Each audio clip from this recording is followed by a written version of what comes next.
Yellow. Tommy. Hello. Hey. Tommy, what's going on, man? How you doing? How's it going? Can you hear me okay? Of course, yes. I don't know. Can you hear me? I'm not even sure where in this room you're getting my voice, because like we were just talking, I mean, I've got the phone here and I've got this thing here. This is the first time I've ever signed into Discord.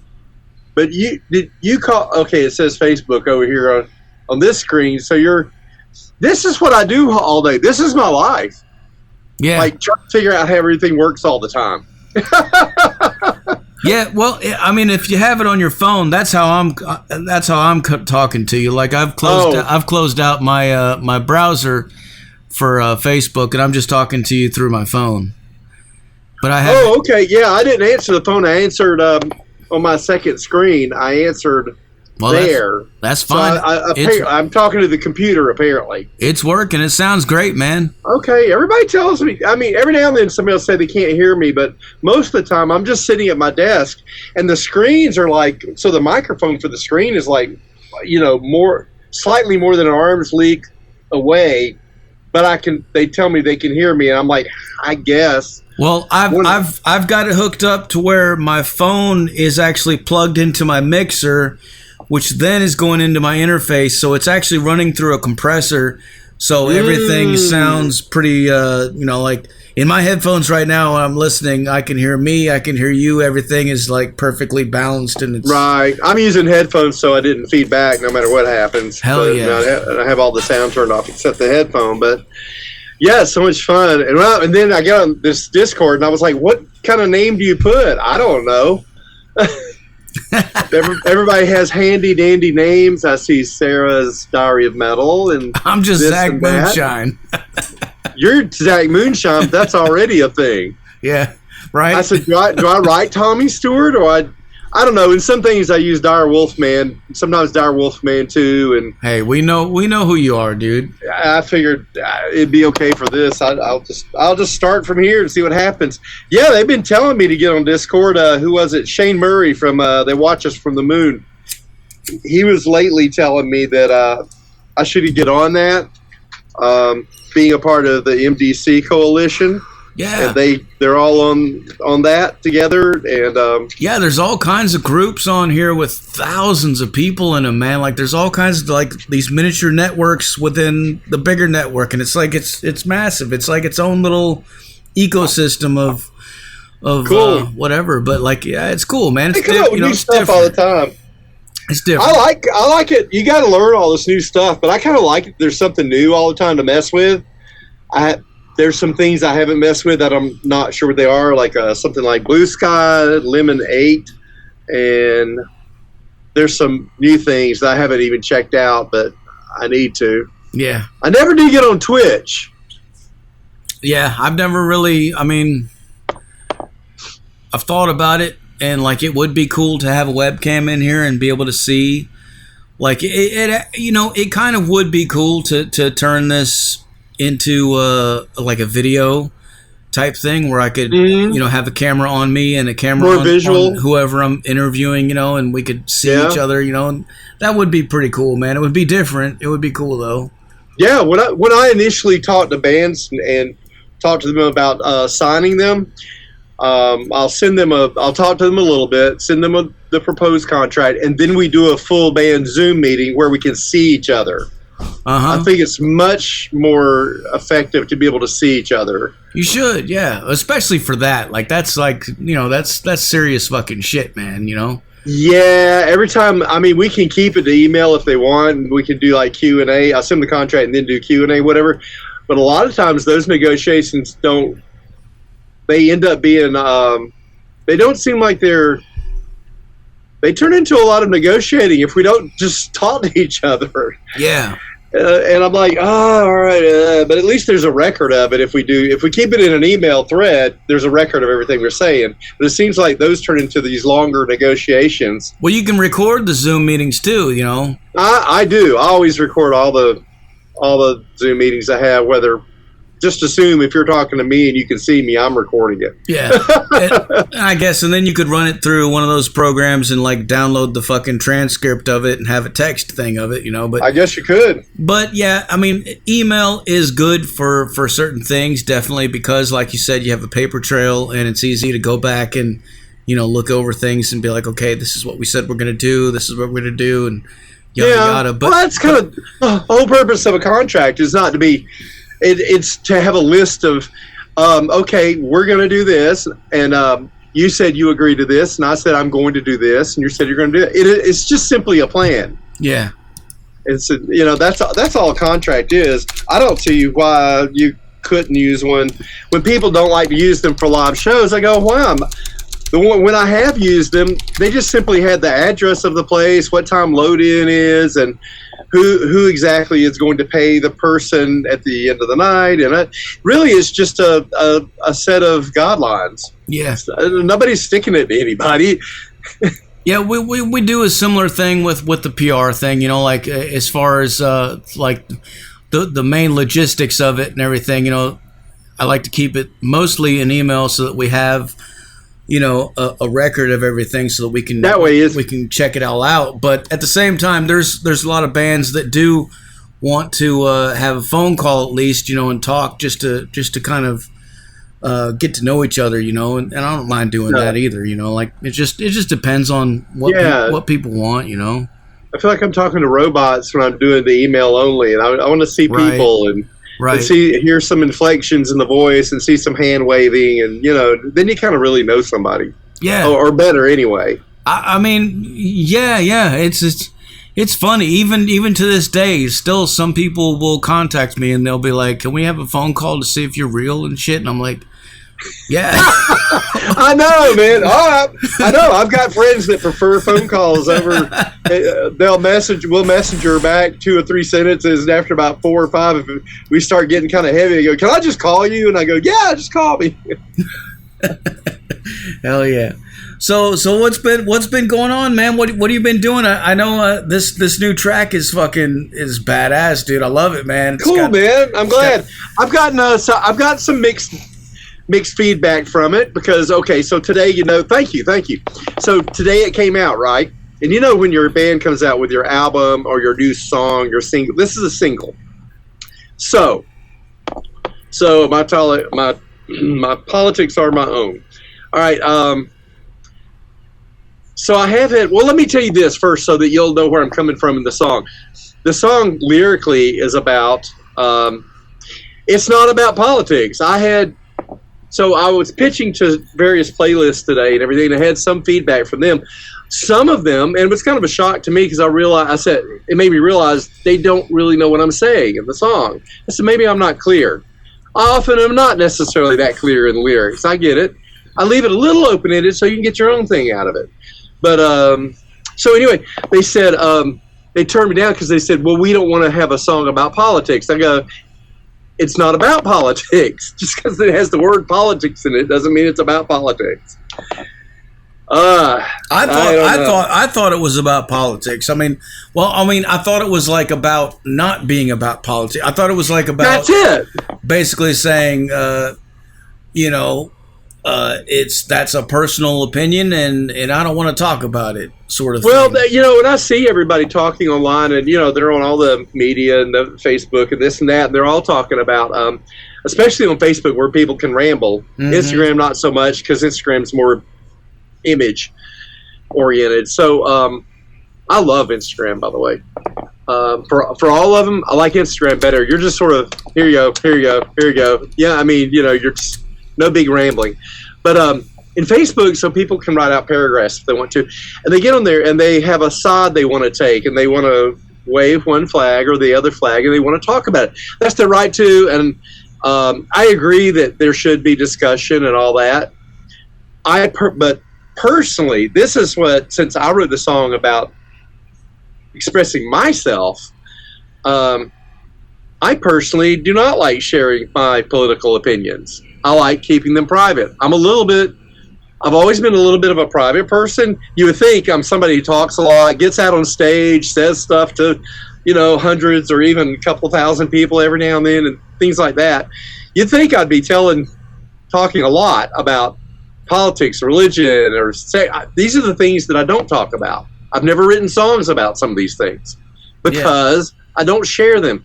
So it may be it's a little bit me. I'm a bit of a recluse sometimes. If I'm not out there on the road being with people or being at festivals, vending, and then I'm all around people. But when I'm home, I'm home. I'm really kind of a private person. I have my food delivered. I grow half my food right out in the yard, and I don't want to see people. I'm trying to create music and live my life and do things, and the people are just out there, yuck, and they're just, and I just don't fit in. I'll walk into something like a Walmart, and I'm just looking around. I feel like I'm in the zoo, but I somehow got in the cage with all the animals. And I'm looking around going, I'm just not them. Yuck. Yeah. Sometimes you don't even really need to talk about stuff like that. I mean, no. Honestly. Well, that's just me. I think there's people want to talk about how they feel about it, and they have every right to. I'm not taking that away or trying to step on that. It's you have your right to talk about it, and if you want to express your opinion, great. And like I said, some people have the opinion that there should be conversations about the things going on in the world. I agree. I'm just not the one to do it. Yeah. Well, I don't want to. And I was gonna say, like, if you know somebody, you kind of already know. Like, I feel like I know you pretty well. Like, I'm pretty sure I know where you stand on some things. Like, we haven't really talked too much about it, but I will one-on-one. We don't need to. Like, some if, things. If I know somebody really well, I'll probably talk to them one-on-one about it, sitting in a Cracker Barrel that's different. Like, that's. I'm like that too. Like, I much prefer talking face to face with somebody. Like, especially my friends, like people that I call my friends, like you, like I call you a friend, man. Like, I feel like I'm a friend to all who come. We can sit down and we can talk about things, except for that guy and that guy and that guy. But sometimes, man, just posting that shit on fucking Facebook and stuff like. Well, I get it though. Some people got to do it. Some people got to do it. They want to. They want people to hear them, and they want debate. And I can see that it's healthy in some ways too, but for me, like it says in the lyrics, it says flying colors, flying flags. All in all, it's all a drag. That's how I feel about it. Yeah. It is. And it just goes on. I say something like stones and thrones. Leave me alone. My politics are my own. For me, my politics are own. I'm just going to keep it to myself. Yeah. And it just shows sometimes I get tired of hearing about it. And I'm like, don't y'all ever talk about fishing or movies or what's happening? Is it going to rain today? It wasn't always politics. Fuzz pedals, fucking distortion, and fucking I can name amps and shit, Yeah, let's talk about other stuff. Amps and shit. Let's talk about throat sprays. I don't know. You can just football. I don't even like football, but I'll talk about it lots faster than I'll talk about politics. I'm not going to talk about politics, but generally in all my songs and all these 50 years and all these ungodly amounts of albums that I've, I have a Spotify that actually is all the songs that I've ever written that I wrote, or today I added my politics are my own. That's 44 songs that I've written. I think in the different bands I've been in, something like 30 albums or something like that. I know I just crossed over 200. I've got 201 released, what would you call it, released credits. I've got 201 credits on records. Some of them are movie soundtracks, some of them are for production only. I wasn't in the band. I've got like 42 production credits. That's a lot. I've done a lot. It's 50 years of this stuff. And in all that time, I've never written a song about politics. And I thought about it the other day. I said, if you're going to ever say anything, you better say something pretty soon.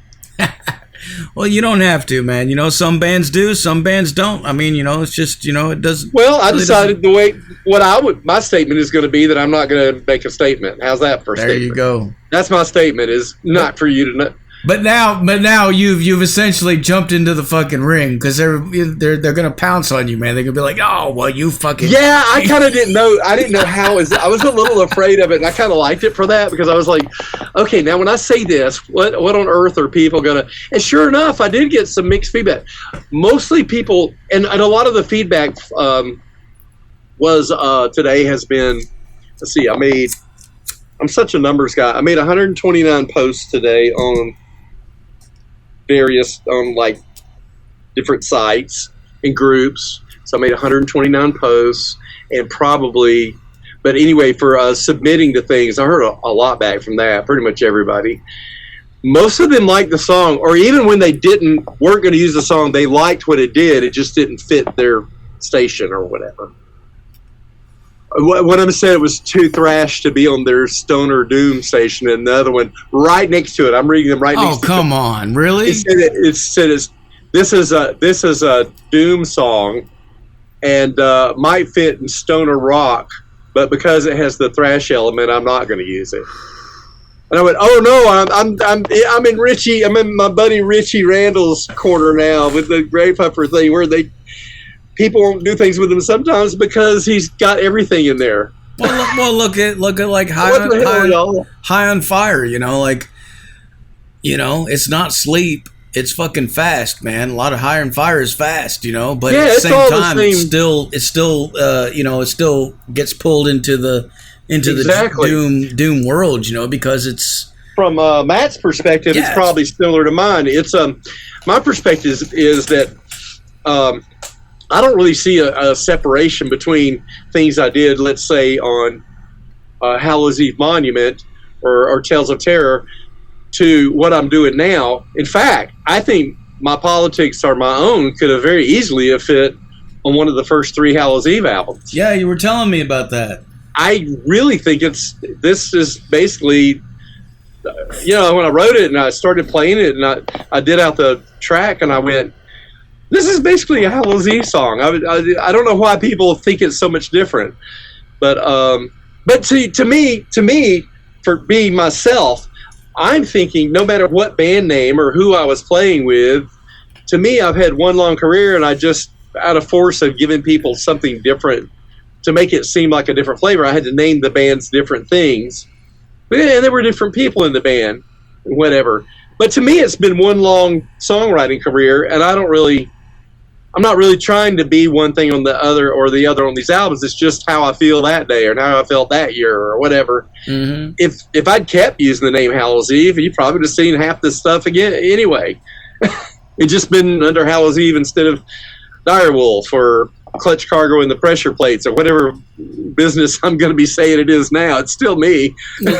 Speaking of that, last week the interview that I had was Broken Trinity, and those guys have a pretty solid connection with you as far as Hallows they do. Eve. And we were talking a lot about you and Hallows Eve and everything, and I was really excited. I was like, yeah, man, you guys need to check out this new song that he's got coming out because I think it's definitely it's not Hallows Eve, but it's in the wheelhouse. Like it's sort of I don't know. Yeah, it's fucking Tommy. Like what there's no guitarist, but yeah, it's still me writing it. It's the same guy. But Steve, good old Steve Cannon. He did a show with us. Did he tell you about it? Yeah. Yeah, we gave it a shot to see how it went. It was fun doing it. Anyway, yeah, he came in there, and then Ray was I don't know what he calls himself in Broken Trinity, but Ray was his past band Murder Van came here and let me produce their first album. Hell yeah! So I knew him from that. But yeah, there was definitely kind of a Broken Trinity connection. I think all the bands in Atlanta, maybe like a lot of towns, but a lot of the bands in Atlanta all have some connection with each other one way or the other. It might be some weird connection, but I think there's not 6 degrees of separation around here. It's more like 1 degree. Right. We've all kind of done something together somewhere, or we've been standing next to each other or something, at the, I remember Stacy, or the lead vocalist from Hallows Eve, was telling me down at the rehearsal spaces they were at, which was called Black Box, the band next door to them was Mastodon back in the day. Yeah. So there's, there I am there, and then they're there, and he said Brent used to come in there and try to jam with him, and they'd be like, go away, man, we're trying to practice and whatever. So he's telling me those kind of stories. And then over there at our rehearsal space, in a place that was called Rehearse Too Much, it became Avatar in Atlanta. All the other bands played there, and there were rooms going back in the giant warehouse. When you walked in there on the front dock where you could load in and out, the rooms there were Blackberry Smoke and Collective Soul was on the right. And then you walk down the hallway. The first room on the left was Hallows Eve. Across the hall was Jackal. And next door to us was Black Crow. Jackal? So they were across the hall from us. With the chainsaw? Yeah. Yeah. Roman, the bass player, used to. He'd be at practice early, like I was, and we'd stand out in the hall and talk a little bit. Same thing for the bass player of Black Crows at the time, Johnny Colt. Who went on to play in Leonard Skinner. The Black Crows. Yeah, they were next door to us. Hell yeah, man! Fuck, dude. So like all these bands are out in the hall, like we're all standing around, like. I love those past each bands other in too, the hall. man. I love those bands too, by the way. Yeah, the whole building was like that. It was full of people that, and they all kind of, they bump into each other and hear each other's rehearsals. And there was one band, the Swimming Pool Cues, who used to come down and complain to us for us being too loud, that they couldn't hear their own selves practice over us. We thought that was an award, Oh yeah, for sure. We're so loud, you can't practice in your room. We turn around and laugh, look at each other and go, okay, man, we'll shut it down a little bit. We turn around and laugh, shut the door and start laughing and go, God damn, we're loud, aren't we? Hell yeah. But I don't know, those were the days, man. I remember that. Those places are shut down now. There's now we have Ember City, which is Bill from Mastodon's place, and so all the bands are over there now. I don't really have to be there because we just don't really even rehearse. We have the studio here. The drums stay set up and mic'd so that I can record at the drop of a dime. Yeah. And they just stay there. I remember going to a lot of places like that when I lived in Phoenix, Arizona, man. There was a lot of like old warehouses and old storage units and stuff where they converted them into basically band rehearsal places, and you'd go in and you never know who you were going to run into. Like there was always somebody different in each thing. Yeah, and you just hear shit and stuff. It was always a cool place to go and party. I miss the old warehouses and all. I mean, I could have gone down there when Bill opened that Ember City. I could have gone down there and got a room. I almost did because I was looking for studio space. The place I was in, just nobody seemed to ever want to come there. I was there for about a year and a half. I gave that up and said, I'm just going to take it home.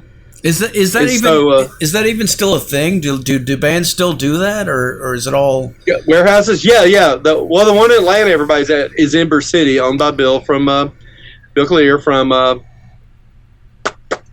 Mastodon. Yeah.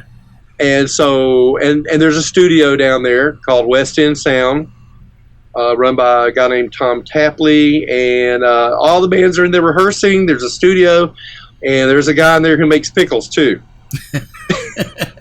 He's called Kelly's Pickles, and his name's Kelly, and he makes, and all the jars of his pickles have like really cool labels with band names, with illustrations of bands, and mainly Atlanta based.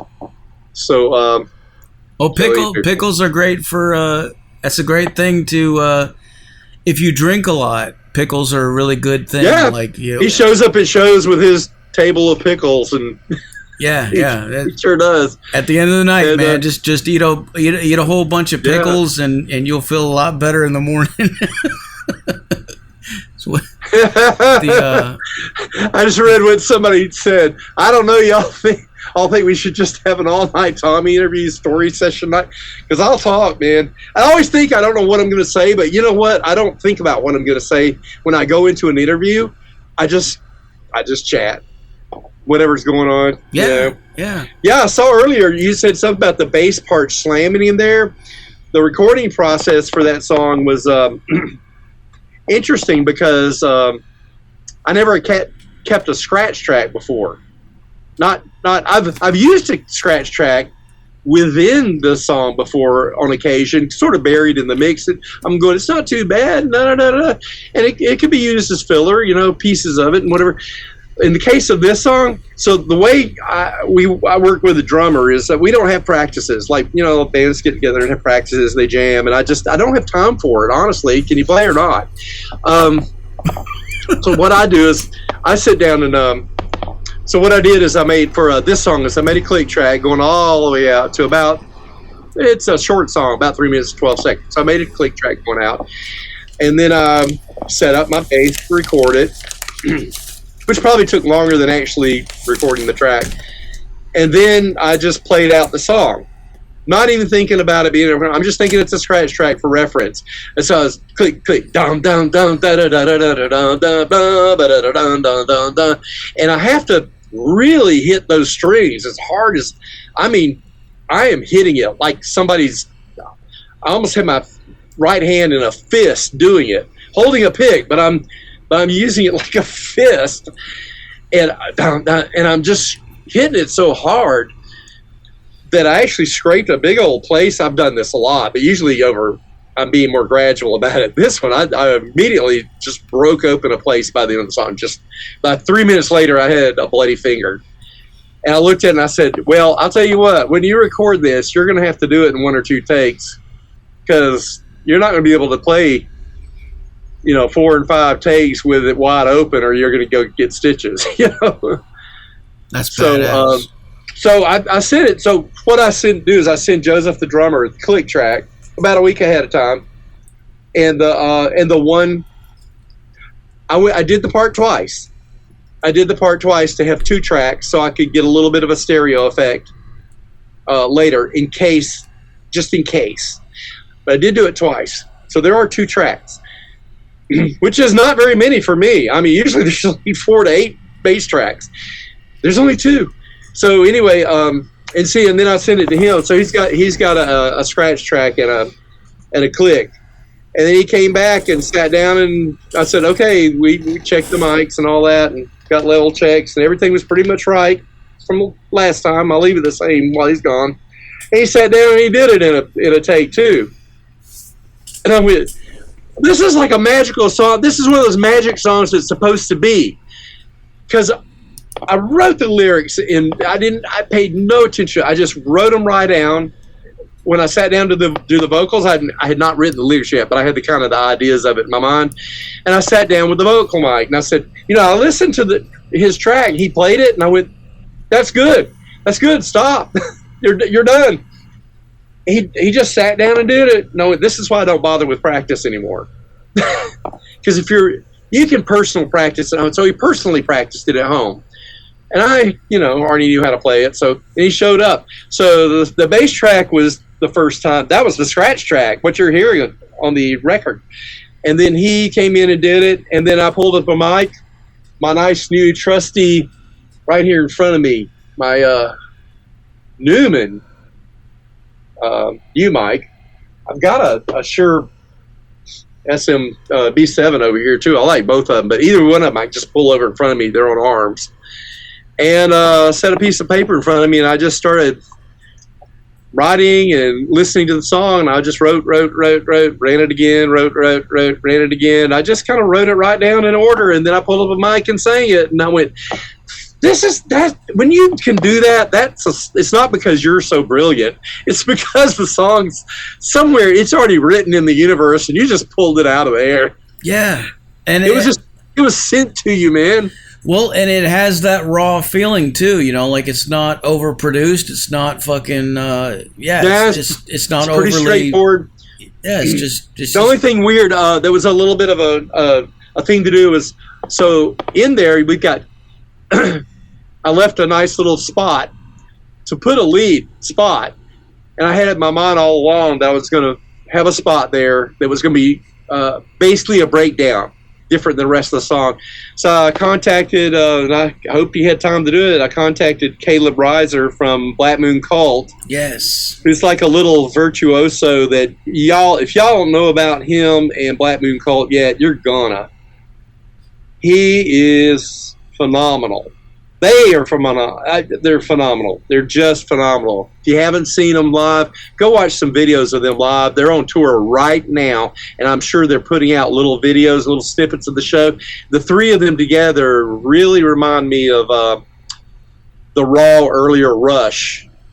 They're all doing something fantastic that happens to all fit together like a jigsaw. They are. Anyway, I've got a track lined up from them after the interview. They're so good. They are so good. They're going to be a lot. They're just getting going. I can see the future on them. They're going to be something. So anyway, they're already something, but it's going to keep going. They're a train on its way. So so anyway, Caleb, I said, I thought to myself, you better snatch that guy for a guest spot before he's too big to get. So I called him, and he said, sure, man. I said, but you got to play on bass. No guitars in Dyerwulf. No girls in the clubhouse. So, so sure. So that's Caleb Reiser from Black Moon Cult playing the lead bass on there. And he did some stuff that he did lend it a character I wouldn't have given it. I probably would have done something different, but I wanted to see what he would. I thought it was interesting to have a guitarist played on bass, and he had never done this before either. And I said, perfect. That's really cool too. Like you're doing the rhythm bass, and he's coming in doing a lead bass. Like that's another thing. Like it's sort of unheard of. Like it's very in his style. I told him just to kind of record it if he could on a little bit of the high end, a little bit mid-high trebly, and because mine would be holding down the bottom end. I said I've already got a bottom end going, so. And he did be a little bit thin. I'm probably going to EQ you some. Don't be surprised if I edit you a little bit. I said, you just go ahead and play anytime you feel like playing it. Play it in the lead part, and when you get to the other instrumental parts, just feel free to just noodle all the way out to the end. And I'll edit it. It actually went on about 5 minutes. I cut out a whole minute and a half at the end, probably about a minute and a half, and had it kind of gradually disappear at about the 3:12, about right in there, 3:10, 3:12, it just sheer, because it really did just kind of ramble on and on. I said, man, you could just play this song for 15 minutes. But I don't think it'll be as effective. I think it's more of a 1-2 punch if we keep it short and just bump, bump, bump, bump, bump, bump, bump, bump, bump, bump, bump. I wanted everything in it to be almost like it's hitting you, Did you see the video? No, not yet. The video really is like the song. In it, you'll see my drummer. By the way, Joseph Dingle is his name. Joseph Dingle is a great drummer. This release here is his debut of playing drums in Dyerwulf and for the public. Although I've been recording things with him all year. That's because we're working towards the release of a full album. That'll be Dyerwulf's third full album. But in the meantime, I'm releasing a single. I released something that may or may not be on the album last fall, which I played drums on. But now we've made the transition fully into Joseph. So he's played on this and some other things we recorded that I haven't let out yet. If I run into some time issues, I may end up doing another single in the fall. I'm going to make another single in video anyway. But in the video, but just because I want to. But so the album might not come out till 2027. I'm working on it as hard as I can. But I'm running a label and I got to go to festivals and I get interrupted a lot. Yeah, so anyway, in the video, there's no rush. Take your time, man. Nah, I want to make it be the best album it can. I'm recording. My goal is to record 12 songs and use 8 of them that fit together the best. For this album, they flow the best. They fit together. 1 or 2 of them might be a little bit of a slower one, but the rest will probably be go-getters. So, but then I'll have 4 left over to kind of start working towards an album after that. So in effect, I'm making an album and a half before you'll see this album. But anyway, and I'm really excited about the video because I love how it came out. I know I spent 80 hours. I actually kept up with my time. I kept timesheets on it. I was just curious. It took me 80 hours to edit it. So I'm not a great video editor, by the way. I'm experimenting. I'm trying to figure out how things work. I'm like, what if I do this? What if I do this? So like I ran out in the street in it. You'll see these street scenes that are running by fast and jerking and whatever. That's me at 5 a.m. running down my street with a camera on a stick, holding it to the ground, and I'm running down the road like twisting it back and forth abruptly, just running over speed humps and stuff. Running up and down the street, and I went, wonder if I could use this. This would be cool. Let's see what this is. And I ended up using it. I had in the video, it looks like I sort of got, so I've got Joseph back there, and Joseph practices martial arts. So I think that's what he was doing, is some kind of like Pilates or yoga or some kind of martial arts type yoga things or whatever. So he stood out there and kind of did all these like moves and whatever. I put him with I sped him up, sped that stuff up that was twisting around. It looks like you're just racing down the road. Really, it was just me, walking fast. But anyway, it looks like because he's throwing things back and forth, I blacked out all behind him. He's moving his arms around, and it looks like he's placing things in the world in different places and stirring them up and creating chaos. And then I come up in front of him, kind of opaque and ghostly, singing the lyrics, and then pop back out and leaves him there again, throwing the world around. And I just love how it came out. That was so awesome. I kind of had that in mind, but I wasn't sure if it would come out like that, but it did. It came out better than I thought it would, actually. It is kind of rough looking, but yeah, it's to the point. It fits the music. I love it. And then I got some images of Caleb in there. They filmed a little thing of him sitting there playing the lead, and I managed to work that in there, and so Caleb's in the video. It's awesome. I'm happy about the video. Hell yeah, I can't wait to check that out, man. It won't take you but 3 minutes. Yeah. That video premiere tonight was so short, I wasn't sure it happened. I think there was still the same commercials on when I went back in the family room. It was short, man. But sometimes I like that about, that was something I always liked about the Misfits, the Ramones, and whatever. If you don't like the song, just wait a minute. It'll be a different one. Yeah, right. Yeah, hell yeah, man. Well, so anyway, there it is. Video, song, and all that stuff, and making an album. New drummer, Caleb and the Black Moon folks.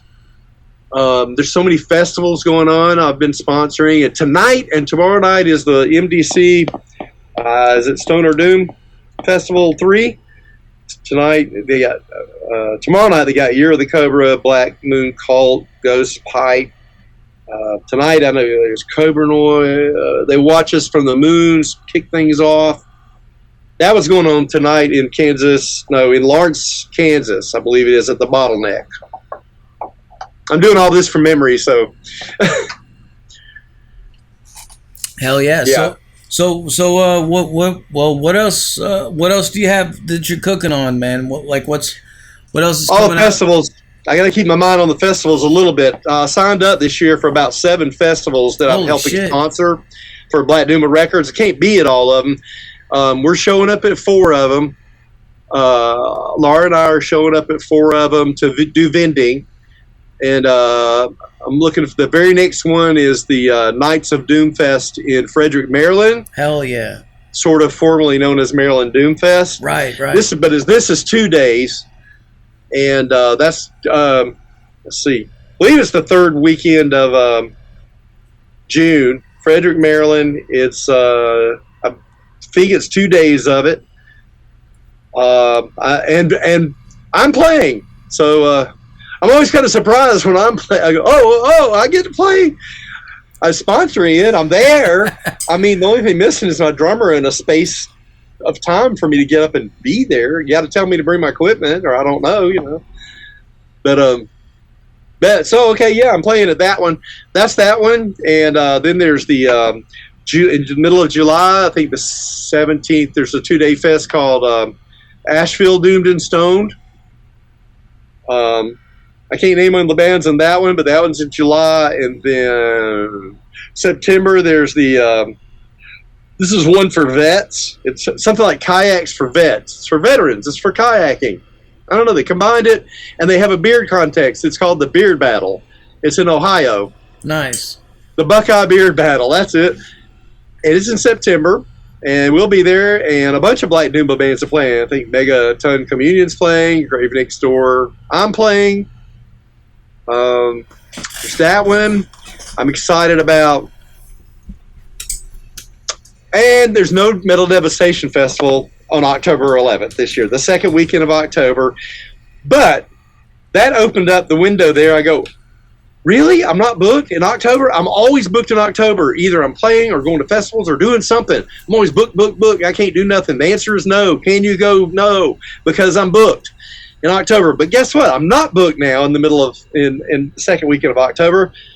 So I'm doing something that has nothing to do with metal and bands. My wife and I are going to Tybee Island to the Pirate Fest. Nice. Where the whole island walks around dressed like pirates, and they have a parade and music in the streets, and everybody walks around talking pirate talk all weekend. Arg. I'm here to check in my room. Arg. Anyway, so no metal festival that weekend. Fine, I'll go to the Pirate Fest. I got to have a break sometimes. And then in November, we have this, the Tampa Doom and Gloom Fest. I'm really pumped about this one. It's 3 days. It was super successful last year, and apparently I think this is the third one.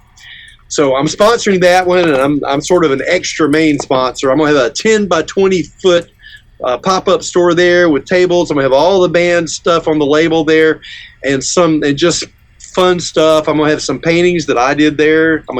I do paintings on records. I'll have some of those there. I'll have shirts and hats and whiskey glasses and condoms from the bands on the label. I'm trying to gather some of those things up from the bands right now. And that one's got being headlined by Temple of the Fuzzwitch and November's Doom. And, God, there's so many people in 3 days, but it's going to be really good. I get to play at that one, too. Awesome. I get my own Black Doomba stage. I got a Black Doomba stage over at Asheville, too. I get my own stage outside, Black Doomba record stage with a banner up. Same thing at Tampa Doom Gloom Fest. I get my banner up there, Black Doomba Records. So, and my little tent area will be exactly across from it, so I can watch all those bands straight on all day long. And if you're the doomiest of doom, you'll probably be in there. The other sponsor on that's one of the main sponsors is Rich Piva. You know, nice. You know him? No. Oh, okay. He's got a thing called Rich and Turbo's metal broadcast type thing. Rich and Turbo is what you should look up. But Rich Piva, he jumped in. He became another main sponsor, and I think there's some others. They're going to have like about same things. It's like you guys got over Metal Devastation Festival. They're going to have about 20 sponsor vendors, food trucks, things like that. It's going to be a lot like what you guys did. Fuck yeah, man. And he's already selling tickets. I don't even know what his numbers are, but I remember him saying something about a month or two ago, saying something about 600 or something that's already gone, and it's all the way to November. So it's going to be a pretty good one. It's going to be pretty big. There's 2 stages. Yeah, it's cool to have the vendors out there, man. Like that's definitely a big part of it. You know, I was laughing. Yes. I was laughing last year. I think one of the websites, I can't remember which one it was, posted an article about I think one of the bands that we had playing the fest, and they listed like the amount of vendors that we were having and then the amount of bands. And somebody in the comments was trolling. They were trolling hard. They were like laughing about it. They were like trying to make fun, but they were like, you know, what the fuck, like 40 something fucking vendors and 13 bands. Hey, did y'all have 40? You did have a sea of them. Yeah, they were like, what is this? A fucking flea market with a fucking with a concert? Hey, me and my wife loved it. I mean, one of us has to be there to take care of the. We got to be there at the tent to take care of the people and all. But that's where we get a lot of our holiday shopping done. Is at the festivals to all these oddity vendors and whatever. Well, yeah, I mean, you know, to me, that's one of the great things about going. It's not just the bands; it's sort of in everything. There's exactly. There's somebody's took possums and put them in a dress and a stuffed possum and got dogs. There's paintings. There's guys doing glass blowing at Tampa Doom and Gloom. There's a glass blowing guy that was near us. Well, I mean, we had an antique store next to us that had all kind of antique, creepy stuff. It was awesome. Well, I mean, when you do stuff like that out here in these in these obscure fucking rural fucking areas, man, like there's so much of that is stuff that not a lot of people get access to, like, I mean, yeah, they can go online. Oh, yeah. They can find anything. But, like, as far as, like, being able to see it firsthand, that's so different. And it's just cool. I think it's just, it overall, it's like, it's a cool experience to be able to just go and see different kinds of stuff while you're listening to different you can either look at it, but you'll probably find some treasure or something you'll walk off with somewhere. Yeah, hell yeah. And maybe there'll be something. We try to have some interesting things at our place and at our Black Doomba tent. And if you stand there and look wistful enough, the next day, I'll probably give you something. the next day, I'll give it to you. The days afterwards, after the festival's over with, every time, man, I'm always seeing posts and people posting pictures and stuff, and they're always talking about, I grabbed this and I grabbed that and I grabbed this over at this booty. Black Doomba Records fucking booth, man. Like, hell yeah, man. People buy the albums. I don't care. My personal albums are in there, and I always try to bring some Hallows Eve albums. It's hard to get them. I have to buy it. People look at them sometimes and go, $60, and I go, it was $50 for me to pick it up and then shipping. I said, I'm just having it here, so it's here. Isn't that man? That is so crazy. I'm sorry it cost so much. That's what it was. I had to get it for that. But you want it. It's nuts. You know what? If you want to add value to it, just have me sign it. That'll actually make up for the extra $10. Right. Hell yeah, man. Have me sign it. I'm standing right here, and I try to find them sealed, and I get them at least in very good plus. Man, the condition. vinyl, getting them sealed and to get an original from the 80s that was actually marketed, has the marketed by combat thing on it, and it actually still has the paper sheet in it to how you buy a t-shirt from Metal Blade Records with an order form on it that you scissor cut off. If you find any of those, especially if you get a sealed one, you're talking $300, man, for Hallows Eve. Isn't that crazy? Like, the vinyl craze has really gone insane. Like, I remember when I was still living in Phoenix, Arizona, back in the early 2000s, I would go down to the record stores, Zia Records. They sell used and new. And they had a fucking section in there of fucking vinyl records. And, like, I was going in there and buying records for, like, $3, $4 a piece. Like, good shit, like, I got a used, right? But in pretty good shape, probably. Yeah, great shape, man. Like I look at the cover, and I want the album to be very playable. It's very little. Nobody cared back then, like, No, you're just wanting it. People scoffed at that, like, we won't fucking, they're all buying CDs and shit back then, so. But I was like, no, dude, you're like, this is cool, man. Like, I found old Ozzy records and old Judas Priest and, like, just all kinds of weird shit. Yeah.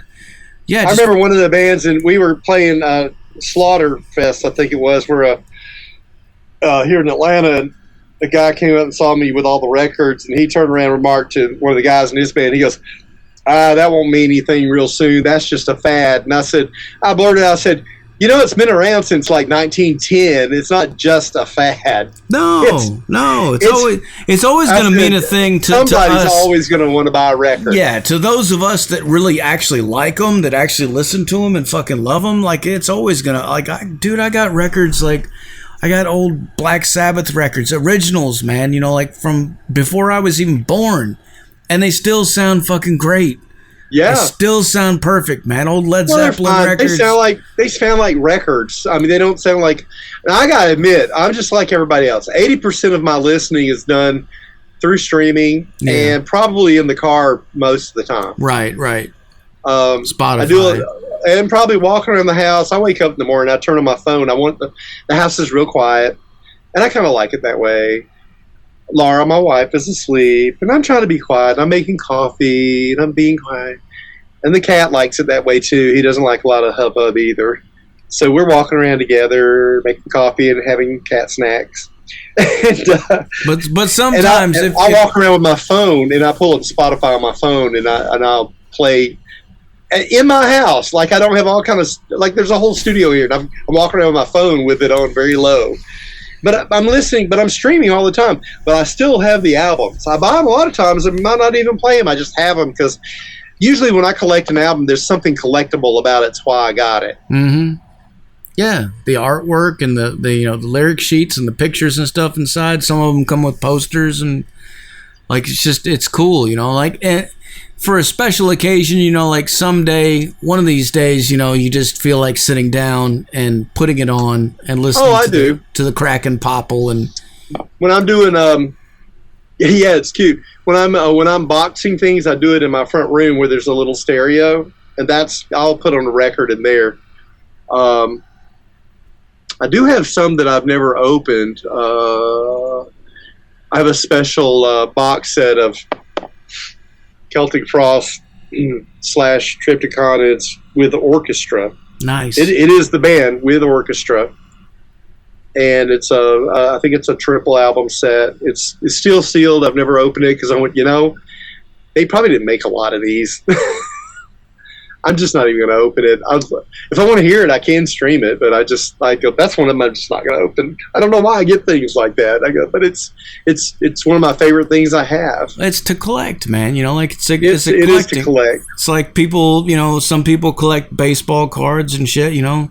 Some of us collect fucking records, man. Yeah, Laura was in a record store with a friend about 50 miles from home, and she called me and she goes, "We're going to this record store. Is there anything you'd like for me to look for?" And I said, "You're never going to hurt my feelings bringing home yet another Jethro Tull, Black Sabbath, or a Beatles record." Mm-hmm. And I said, as long as it's in good shape. You're going to walk in, it's going to be something I don't have, even if it might be one of my 6 copies of the first Black Sabbath album. But there'll be something different about it. So she brought home Live at Last, which was a good choice. Hell yeah. Live at Last was a good one because I was like, you know what? I actually do have a copy of that I bought back when it came out. And I said, the copy you bring me very likely is a little different. It's probably put out at it's a different pressing or whatever like that. And said, yeah, bring that one home. She brought home that. She asked me if I was interested in an Aqualung, and I said, "No, I got enough Aqualung. Don't bring home no more Aqualung. I don't hardly listen to it to begin with." I think somebody made a post about that recently, as a matter of fact. Now, I can't remember who or what. There was something about, like, do you buy records, like duplicates or whatnot, if it's something somewhat different? And wasn't that on Wave Riders Unite? Yeah, I will. Like, if it's slightly different, if there's going to be a different sticker on the thing, or if there's going to be a different... It depends. Yeah, it depends if I'm fond of it. As long as it's not like $1,000, I'll buy 7-inch singles if there's something special. I bought my second copy of Evil Women by Black Sabbath on Vertigo, 7-inch, because it's an original. Yeah. It was an original copy from back then. It's just cool to have. It's cool to have. I already had one, actually, but I was like, well, you can always use 2 of these. I'm a little silly about Black Sabbath sometimes. Yeah. When it comes to, like, the first 8 albums, or the first 6 albums especially, I will probably get it if there's something unusual about it. Well, I could use it. Let me ask you this. I could use it as a volume 4. Well, let me ask you this: if there's like a tragedy that happens, if something's fucking, like there's a tidal wave coming or a fucking volcano about to explode, you can only grab like one or a handful. Oh no! What are you gonna grab, man? Oh, of a record? Probably. Are you even grabbing records, or are you gonna grab something else? Oh, I'm just out of the house, but. Grabbing anything, I'm probably not grabbing Doodly. I'll probably grab my cat. Right. I'll tell my wife to run on ahead. Get out of the house? I'll get Gazoo. That's what I would do. I've lost everything before. I've lost all my records like twice. Oh, man. Once in a girlfriend breakup when I was in my 20s. I just walked out and left everything. And she started to say, "What's yours and what's your?" I said, "I don't need. Yeah, it's just stuff." And I said, I just got out of the van from touring with Hallows Eve. It was wasn't our first trip, but it was our first tour of staying gone for like 3 weeks. Mm-hmm. I got back and everything's been wonderful and every day's great and everybody's happy and I walk in and it's yada yada yada something or other, and I went, you know what? I still had my little backpack on me with like 5 T-shirts in it. I had my birth certificate with me. I had that in another place, and then I had my passport with me. That's what it was, and my wallet on me. And I just turned around and walked. I said, "You can have everything." She goes, "We'll get together tomorrow, and I'll bring somebody over here. We'll decide what's yours and put it in the middle." I said, "I'm not doing all that. I'm just walking out right now. See ya." And I walked out, no car, no nothing, and walked down the street and started the rest of my life. Damn. I'll get new stuff. See ya. That's when you know it's real, man. Well, I left at that time. The other time I lost all my, that was about 1,500 albums. And another time there was a flood in the basement. And that's where the albums were. I lost a whole lot of them. They were there, but they were in such bad shape that I just pulled in a trash can and started, nope. I seen an interview with Sebastian Bach, and he was talking about the flood that he had a flood in his house, I think in Florida or somewhere, and a bunch of his records got fucked up from it too. And but what he was doing was he said that he figured out something with like Elmer's glue or some shit. He was like pouring it on the records and then like letting it dry and then peeling it off, and it would actually pull all the dirt out of it, and they sounded great. I don't know. God. No, I'm not saying, don't try that without. I was going to say, you might need to say I don't condone this or something. Yeah, but I mean, but I have a stack of records there. I have damages because when I buy records, for the label, right? And I get a truck pulls up in front of my house with a pallet with 13 cases of somebody on it. And sometimes a couple on the edges got a little dent in them. So I have to kind of quality control. I count them and quality control them a little bit. Mm-hmm. And so I have a stack of records. That's why I ended up starting to do art on records, is because I had all these damaged records. There weren't tons of them, but over the years I've gotten a little stack of them. Those I hand out to my friends if they come over, and I go, it's a little damaged on the corner here. It's not sellable. There's nothing wrong with the record. The edge of the cover has a crimped up place on it, and I don't want to send it to anybody. So, but I kept some of those, and I said, I'm going to start painting on these. Yeah. I'm going to try your little Sebastian Bach's little glue test and some of those. I've got one in there right now. It's all coated with gesso, paint that you put on before you paint. I just covered it this afternoon with white gesso. I wonder if I could peel it back off and play the record. I don't know. I don't know if I can peel it off. I don't know. I'm going to try it with glue. That sounds fun. Well, Tommy, we're about running out of time, but you got it. Is there anything else you want to let the people know, man, before we let you go? No, I think I hit all the good points. I think I don't have any stories that I can tell without turning off the mic. Everybody's always asked me for like the old stories from back with Hallows Eve, and I go, I can't tell him. They're really bad. We were bad. The good stuff was bad. I don't know. I'm right. I don't know. Well, where's the best place for everybody to go to support you right now, man? Like, what's the main stop? Where should they go? You can find Black Doomba Records. It's where all my Tommy Stewart's Dyerwulf stuff is. Tommy Stewart's Dyerwulf doesn't even have a Bandcamp. You got to go to the label to do it. I'm probably going to change that pretty soon. But anyway, so if you want anything, go to Black Doomba Records, Bandcamp, Facebook, Instagram, Threads, whatever. It's all Black Doomba Records on all those wherever you go, and that's where it is. Hell yeah. Some good news, by the way. Yeah, one more thing. Yeah, Megaton Communion has done all their tracks for the next album. It will be coming out. I don't know about towards the end of the year or at the early 2027. They're done. I'm gonna try and hustle it through the orders to get it done. Hopefully by October or something. But they just now told me this week that it's gone to master or whatever. So we're getting there on that one. Megaton Communion did sign up with me for a second album, and I'm very happy about that. It has Curran Murray from the guitarist from Venom Inc. is the one producing it. Yes, 70 So yeah. Same team we had on the last album. I've seen the artwork. It's fantastic. So anyway, that's the next band I'm looking forward to on the label to come out with something other than everybody seems to be in the works or in the studio right now or getting their new stuff date or they're playing musical chair musicians right now or something. Everybody's kind of in a getting ready season. So there's kind of nothing coming out for the next 3 months. It's just, for me, it's festivals, recording. Hell so, yeah. We gotta stay busy, man. Well, but before I let you go, can I get you to make us another station tag? Yeah. All right. Whenever you're ready, say something like, "This is Tommy from Hallows Eve and Black Doomba Records and Tommy Stewart's Dyerwulf, and you're listening to Metal Devastation Radio." Hey, this is Tommy Stewart from Hallows Eve, Black Doomba Records, and Tommy Stewart's Dyerwulf, and you're listening to Metal Devastation Radio. Hell yeah.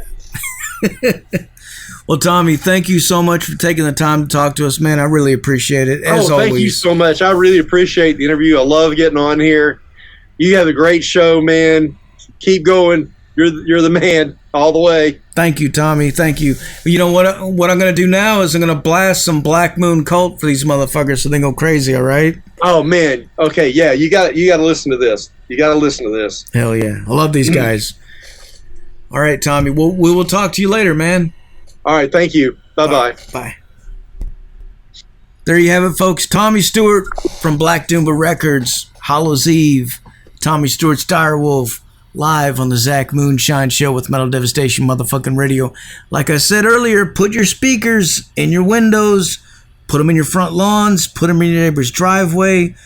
Do whatever you got to do, man. If you don't see U-Haul trucks everywhere tomorrow, you're either not cranking it up loud enough or you are blessed with a whole bunch of cool fucking neighbors, man. Which, in that case, man, hats off to you, dude. Crank it up, mother.